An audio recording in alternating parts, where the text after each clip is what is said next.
الرحيم. يا الله، اللهم صل على محمد وآل محمد. اللهم إني أسألك برحمتك التي وسعت كل شيء، وبقوتك التي قهرت بها كل شيء، وخضع لها كل شيء، وذل لها كل شيء، وبجبروتك التي غلبت بها كل شيء، وبعزتك التي لا يقوم لها شيء، وبعظمتك التي ملأت كل شيء، وبسلطانك الذي على كل شيء، وبوجهك الباقي بعد فناء كل شيء، وبأسمائك التي ملأت أركان كل شيء، وبعلمك الذي أحاط بكل شيء، وبنور وجهك الذي أضاء له كل شيء، وبنور وجهك الذي أضاء له كل شيء. يا نور يا قدوس يا الله، يا نور يا قدوس يا الله، يا نور يا نور يا قدوس الله، يا نور يا قدوس يا أول الأولين ويا آخر الآخرين. اللهم اغفر لي الذنوب التي تهتك العصام. اللهم اغفر لي الذنوب التي تنزل النقام. اللهم اغفر لي الذنوب التي تغير النعم. اللهم اغفر لي الذنوب التي تحبس الدعاء. اللهم اغفر لي الذنوب التي تنزل البلاء. اللهم اغفر لي كل ذنب أذنبته وكل خطيئة أخطأتها. اللهم إني أتقرب إليك بذكرك وأستشفع بك إلى نفسك، وأسألك بجودك أن تدنيني من قربك، وأن توزعني شكرك، وأن تلهمني ذكرك. اللهم إني أسألك سؤال خاضع متذلل خاشع أن تسامحني،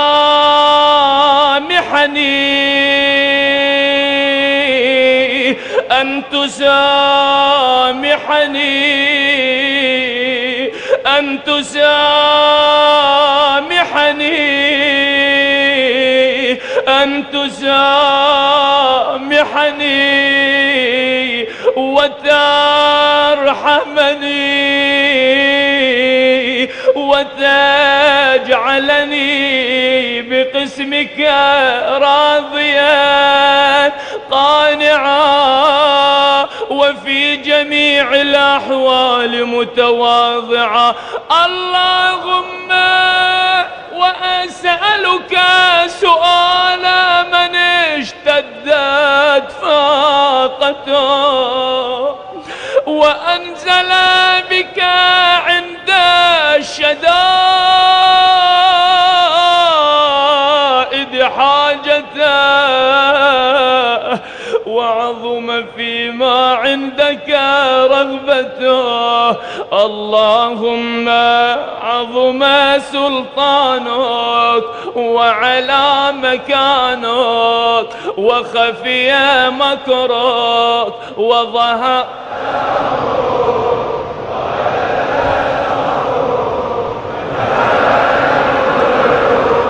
ولا يمكن الفرار من حكومتك. اللهم لا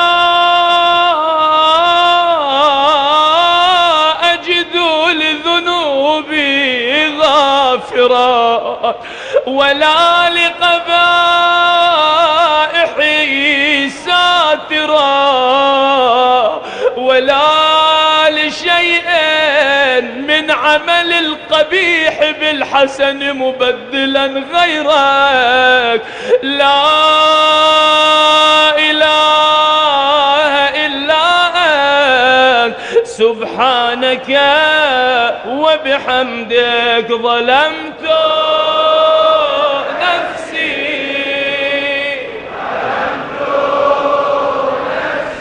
يا رب ظلمت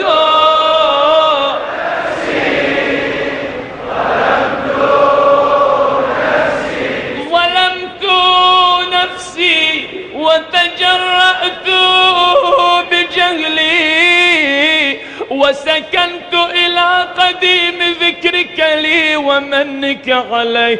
اللهم مولاي كم من قبيح سترته وكم من فادح من البلاء أقلته وكم من عثار وقيته وكم من مكروه دفعته وكم من ثناء جميل لست أهلا له نشرته.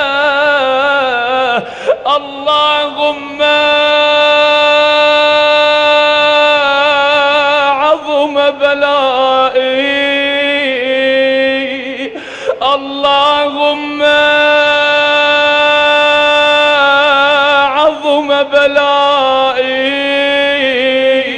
وأفرط بي سوء حالي وقصرت بي أعمالي وقعدت بي أغلالي وحبسني عن نفعي بعد أملي وخدعتني الدنيا بغرورها ونفسي بجنايتها ومطالي يا سيدي. فأسألك بعزتك ألا يحجب عنك دعائي سوء عملي وفعالي ولا تفضحني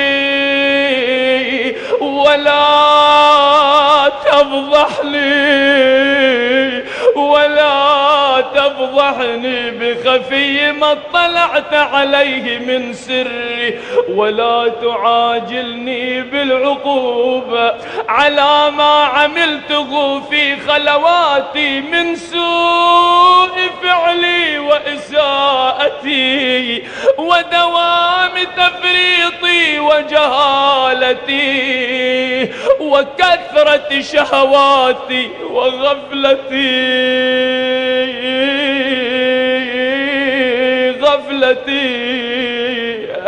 وكن اللهم بعزتك لي في كل الأحوال رؤوفا وعلي في جميع الأمور عطوفا. إلهي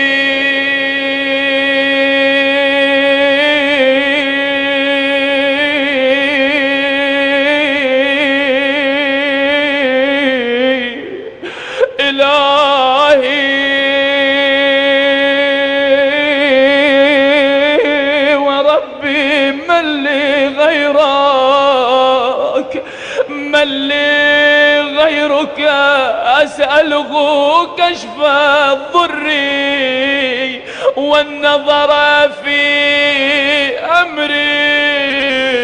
إلهي ومولاي، أجريت علي حكما اتبعت فيه هوى نفسي، ولم أحترس فيه من تزيين عدوي، فغرني بما أهوى وأسعده على ذلك القضاء، فتجاوزت بما جرى علي من ذلك بعض حدودك، وخالفت بعض أوامرك، فلك الحجة علي في جميع ذلك، ولا حجة لي ولا حجة لي ولا حجة لي فيما جرى علي فيه قضاؤك، وألزمني حكمك وبلاؤك، وقد أتيتك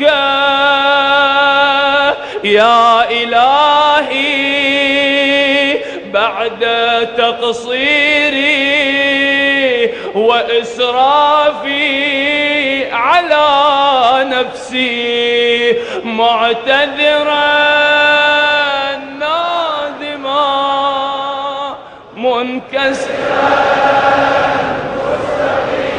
مستغفرا منيبا، مستغفرا منيبا، مقرا مذعنا معترفا، لا أجد مفرا مما كان مني ولا مفزعا أتوجه إليه في أمري غير قبولك عذري وإدخالك إياي في سعة جميعا. اللهم فاقبل عذري يا الله، اللهم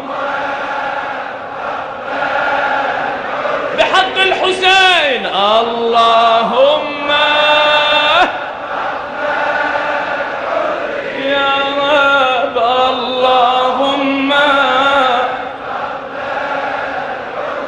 اللهم فاقبل عذري وارحم شدة ضري وفكني من شد وثاقي يا رب يا رب يا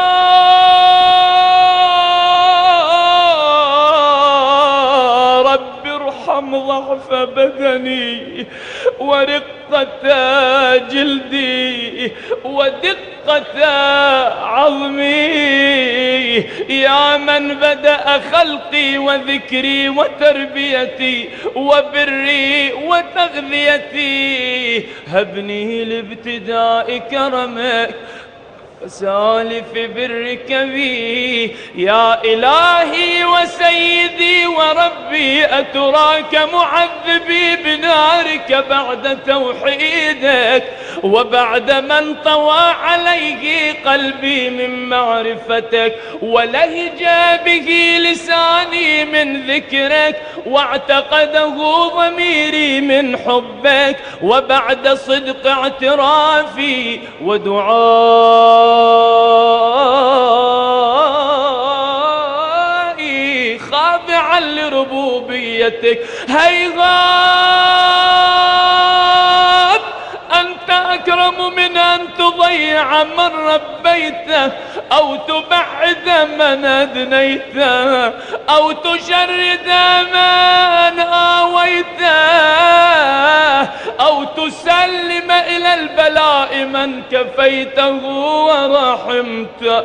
وليت شعري يا سيدي وإلهي ومولاي، أتسلط النار على وجوه خرت لعظمتك ساجدة، وعلى ألسن نطقت بتوحيدك صادقة وبشكرك مادحة، وعلى قلوب اعترفت بإلهيتك محققة، وعلى ضمائر حوت من من العلم بك حتى صارت خاشعة، وعلى جوارح سعت إلى أوطان تعبدك طائعة، وأشارت باستغفارك مذعنة. ما هكذا الظن بك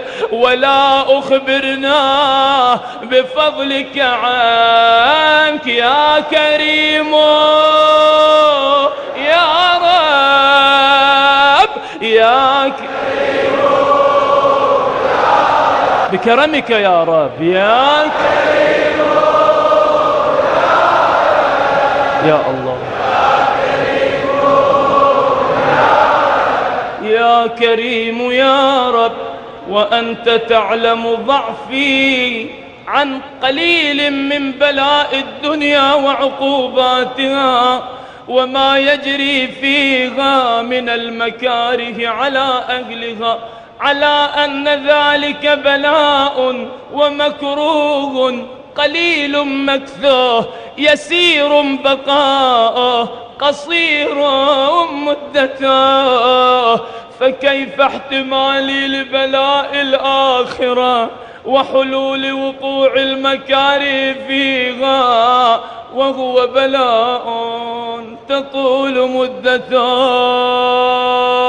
ويدوم مقامه ولا يخفف عن أهله، لأنه لا يكون إلا عن غضبك وانتقامك وسخطك، وهذا ما لا تقوم له السماوات والأرض. يا سيدي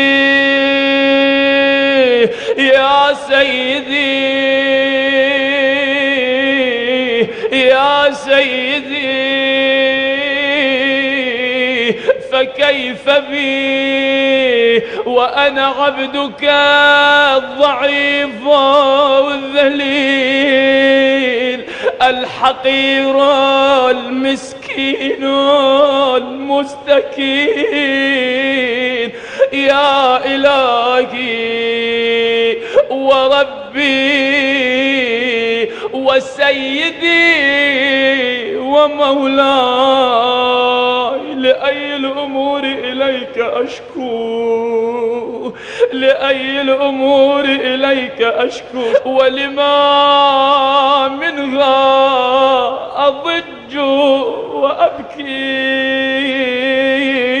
لأليم العذاب وشدته أم لطول البلاء ومدته. فلئن صيرتني للعقوبات مع أعدائك وجمعت بيني وبين أهل بلائك وفرقت بيني وبين أحبائك وأوليائك، فهبني يا إلهي وسيدي ومولاي وربي صبرت على عذابك، فكيف أصبر على فراقك؟ وهبني يا إلهي صبرت على حر نارك، فكيف أصبر عن النظر إلى كرامتك؟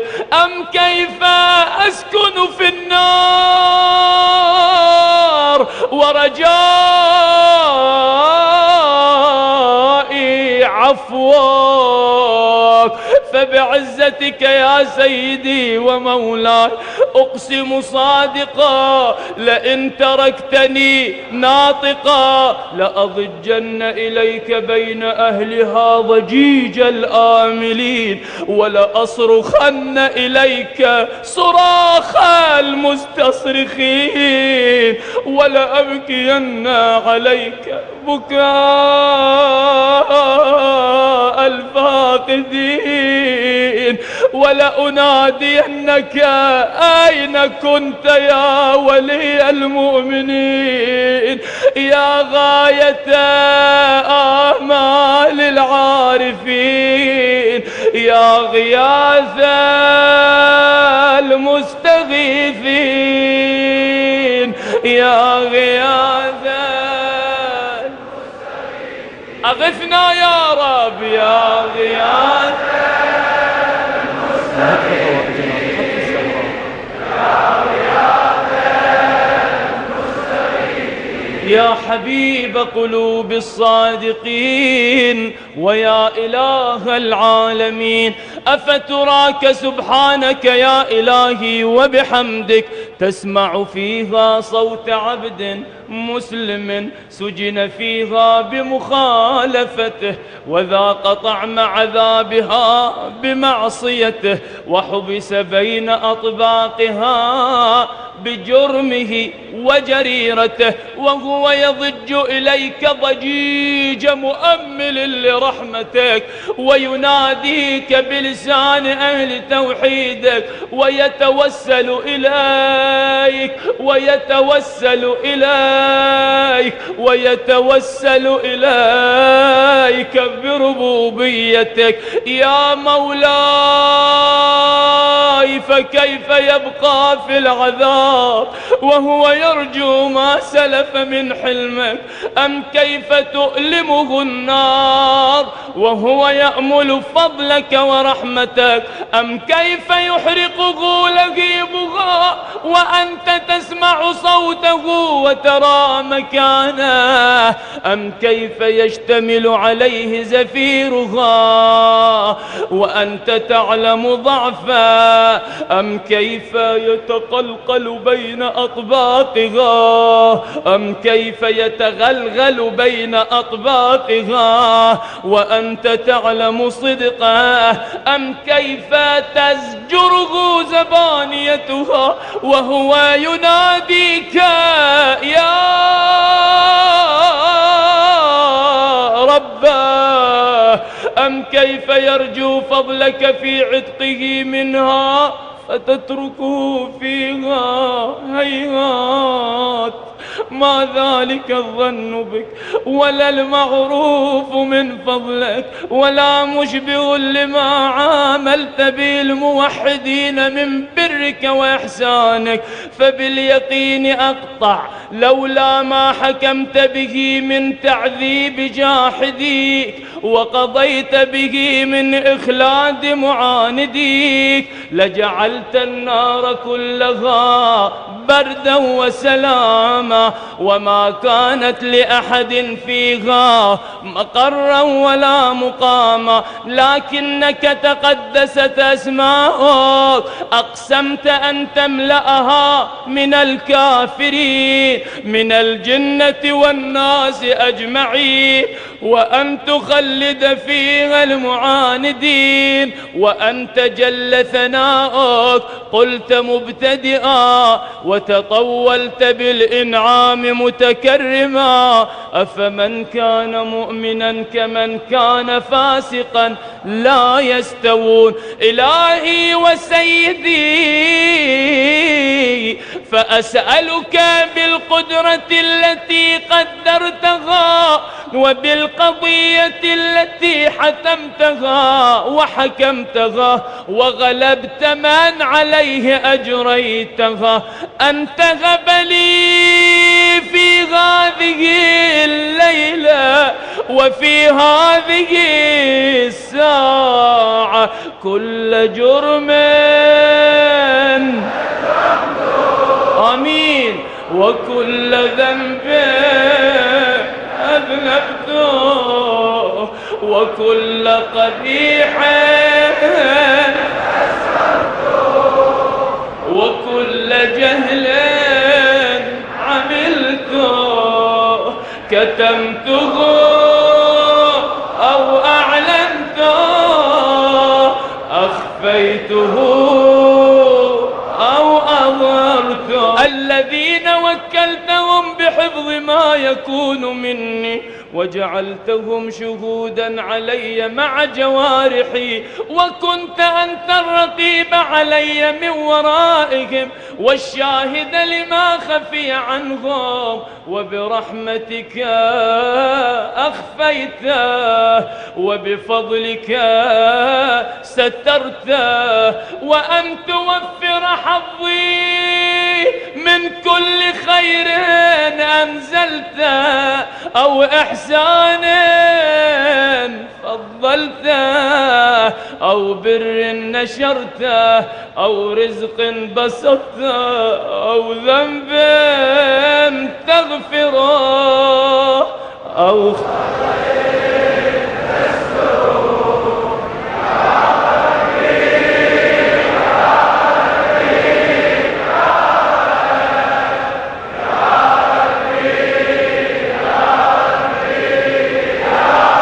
يا رب يا ربي يا ربي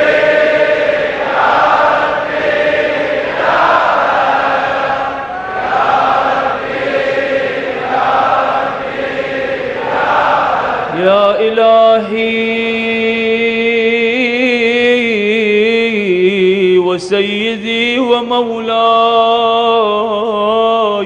ومالك رقي، يا من بيده ناصيتي،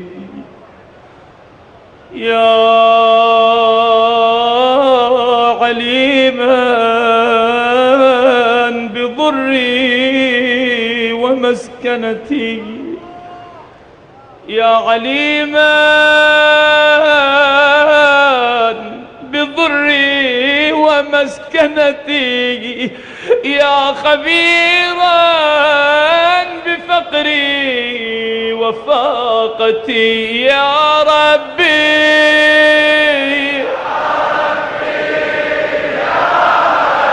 يا رب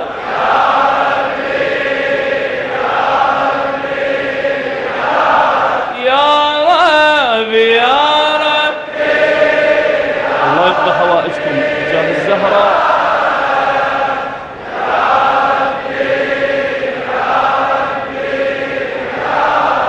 أسألك بحقك وقدسك وأعظم صفاتك وأسمائك أن تجعل أوقاتي من الليل والنهار بذكرك معمورة، وبخدمتك موصولة، وأعمالي عندك مقبولة، حتى تكون أعمالي وأورادي كلها وردا واحدا، وحالي في خدمتك سرمدا. يا سيدي يا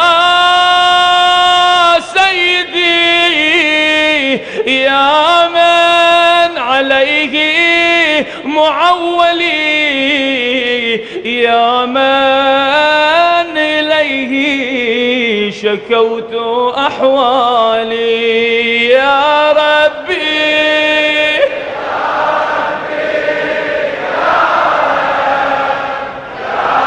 إلهي أنت تسمع وترى،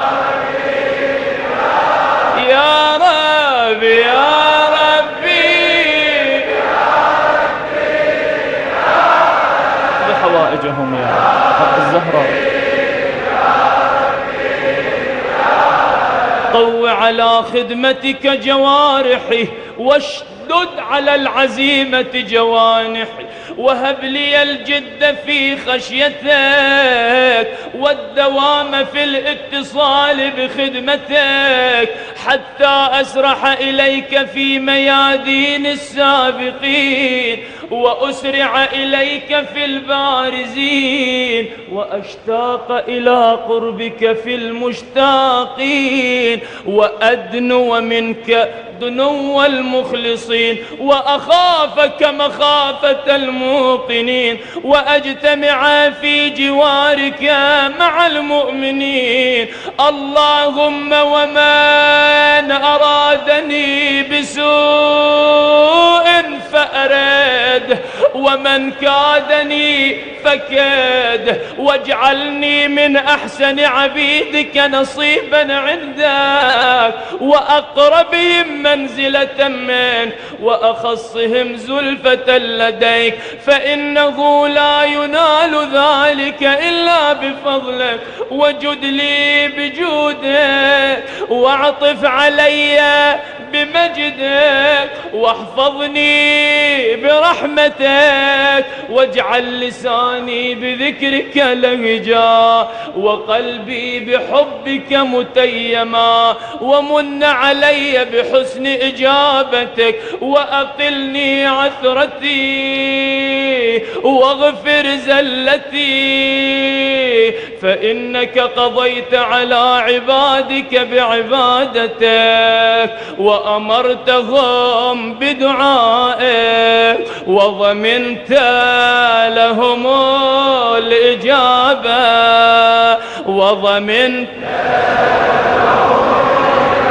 يا الله وضمنت لهم الإجابة. فإليك يا ربي نصبت وجهي وإليك يا ربي مددت، فبعزتك استجب لي دعائي وبلغني مناي وبلغني مناي رضاك عنا يا رب، وبلغني مناي ولا تقطع من فضلك رجائي، واكفني شر الجن والإنس من أعدائي يا سريع الرضا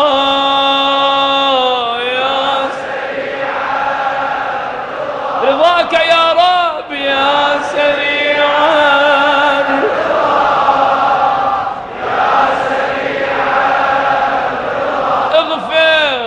اغفر لمن لا يملك اغفر لمن لا يملك، فإنك فعال لما تشاء، فإنك فعال لما تشاء يا رب. يا من اسمه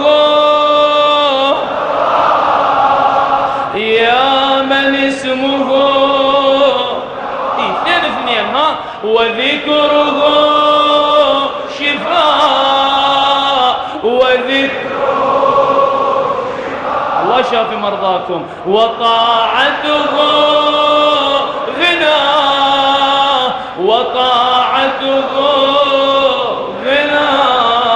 ارحم من رأس ماله الرجاء وسلاحه البكاء يا سابغ النعم يا دافعا ادفع عنا يا رب، يا نور المستوحشين في الظلام، يا عالما لا يعلم، صل على محمد وآل محمد وافعل بي ما أنت أهله، وصلى الله على رسوله والأئمة الميامين من آله وسلم تسليما كثيرا.